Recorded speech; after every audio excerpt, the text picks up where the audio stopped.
Halo semua, kembali lagi di video kita yaitu obrolan santai tapi berisi. Kali ini kita masuk ke bab 4 yaitu fintech dan investasi.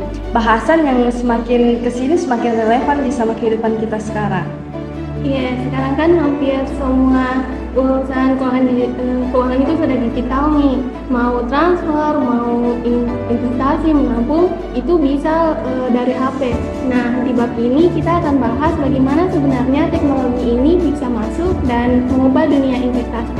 Iya betul. Jadi pertama-tama fintech itu sendiri singkatan dari financial technology. Intinya penggabungan antara layanan keuangan dengan teknologi digital supaya prosesnya jadi lebih efisien, cepat dan mudah diakses semua orang. Nah, menurut beberapa literatur, ada 3 hal utama yang bikin fintech itu bisa muncul dan berkembang. Yang pertama, itu karena krisis keuangan global tahun 2008 yang bikin masyarakat kehilangan kepercayaan sama bank tradisional. Ya, betul sekali. Waktu itu banyak lembaga keuangan besar tumbang. Jadi orang mulai cari alternatif baru yang lebih transparan dan fleksibel. Nah, yang kedua itu karena kemajuan teknologi digital sendiri. Internet itu jadi makin murah, smartphone makin canggih, jadi semua orang bisa akses informasi keuangan di mana saja dan kapan saja. Nah, dan yang ketiga itu karena perubahan perilaku masyarakat. Sekarang orang maunya itu serba cepat, serba praktis, seperti bayar pakai QR, pesan makanan online, kerja remote, semua itu lewat aplikasi. Jadi investasi pun ikut menyesuaikan.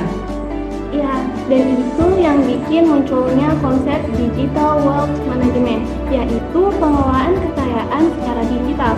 Kalau dulu kan cuma orang kaya yang punya akses ke manajer investasi, sekarang siapapun asal punya niat dan koneksi internet itu bisa. Ya, contohnya kayak platform Bibit, Bareksa, dan Ajaib. Mereka bantu investor pemula supaya tidak salah arah, tinggal isi data, sistem itu bantu pilihkan produk yang sesuai dengan profil risiko mereka. Nah, tapi sebelum itu penting juga paham apa bedanya fintech dalam investasi dengan investasi konvensional. Kalau yang konvensional itu prosesnya banyak yang manual, lalu butuh perantara. Sedangkan kalau lewat fintech, semua itu otomatis, mulai dari analisis, transaksi, sampai laporan hasil investasinya. Jadi biaya administrasinya juga bisa lebih rendah. Betul, tapi di sisi lain ada juga tantangannya. Misalnya soal keamanan data pribadi, resiko penipuan, sama kesalahan sistem. Makanya peran OJK di sini tuh penting sekali.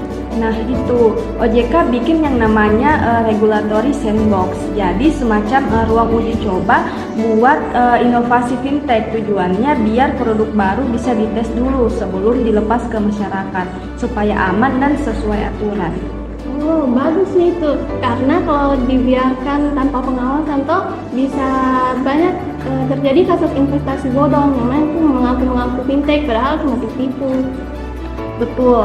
Jadi fintech ini bukan cuma soal teknologi canggih tapi juga soal kepercayaan.